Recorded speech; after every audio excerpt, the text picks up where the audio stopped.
1978 সালে জিয়াউর রহমানের হাত ধরেই বিএনপির জন্ম। 1995 সালের পর বাংলাদেশ রাজনৈতিকভাবে গভীর অনিশ্চয়তার মধ্যে দিয়ে যাচ্ছিল। একদলীয় শাসন, সামরিক হস্তক্ষেপ এবং গণতান্ত্রিক কাঠামোর ভাঙন জনগণের মধ্যে নতুন রাজনৈতিক বিকল্পের দাবি তোলে। এই বাস্তবতায় সামরিক শাসন থেকে ধাপে ধাপে গণতন্ত্রে ফেরার একটি নতুন পথ খোঁজা হচ্ছিল। 7ই নভেম্বরের প্রেক্ষাপট ও জিয়াউর রহমানের উত্থান। 1975 সালের 7ই নভেম্বরের সিপাহী জনতার অভ্যুত্থান জিয়াউর রহমানকে সামনে নিয়ে আসে জাতীয় নেতৃত্বে। তিনি নিজেকে শুধু একজন সেনা কর্মকর্তা হিসেবেই নয়, বরং একজন রাজনৈতিক সংগঠন হিসেবে তুলে ধরেন এবং বহুদলীয় রাজনীতির পথ উন্মুক্ত করার ঘোষণা দেন। 1978 সালে বিএনপির জন্ম এবং নতুন রাজনৈতিক দর্শন।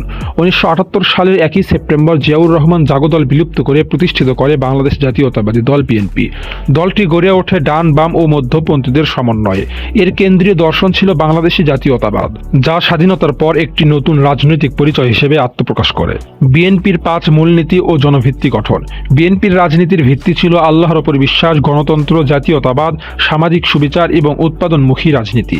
এই নীতির মাধ্যমে দলটি গ্রাম থেকে শহর পর্যন্ত সাধারণ মানুষের সঙ্গে সংযোগ তৈরি করে এবং দ্রুত জনপ্রিয় হয়ে ওঠে।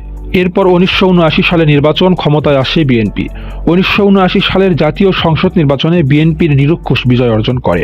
সরকার গঠনের পর খাল কাটা কর্মসূচি, গ্রামীণ উন্নয়ন এবং মুক্ত বাজার অর্থনীতির মাধ্যমে দলটি উন্নয়নমুখী ভাবমূর্তি করে তোলে। 1981 থেকে 83 সাল পর্যন্ত সংকট, হত্যাকাণ্ড এবং নেতৃত্ব পরিবর্তন। 1981 সালে জিয়াউর রহমান নিহত হলে বিএনপির বড় নেতৃত্ব সংকটে পড়ে। পরের বছর সামরিক শাসনে ক্ষমতা হারায় দলটি।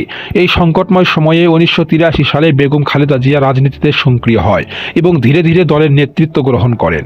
1991 সালে গণতন্ত্রের প্রত্যাবর্তন ও বিএনপির বড় অর্জন। দীর্ঘ আন্দোলনের পর 1991 সালের নির্বাচনে বিএনপি জয়ী হয়। এই সরকার সংসদীয় গণতন্ত্র পুনরায় চালু করে, যা বিএনপির ইতিহাসের সবচেয়ে বড় রাজনৈতিক সাফল্য হিসেবে বিবেচিত হয়।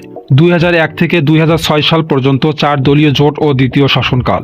2001 সালে জামাতে ইসলাম সহ 4 দলীয় জোট গঠন করে বিএনপি আবার ক্ষমতায় আসে। এই সময় দলটির সাংগঠনিক শক্তি ও ভোট ব্যাংক সর্বোচ্চ পর্যায়ে পৌঁছায়।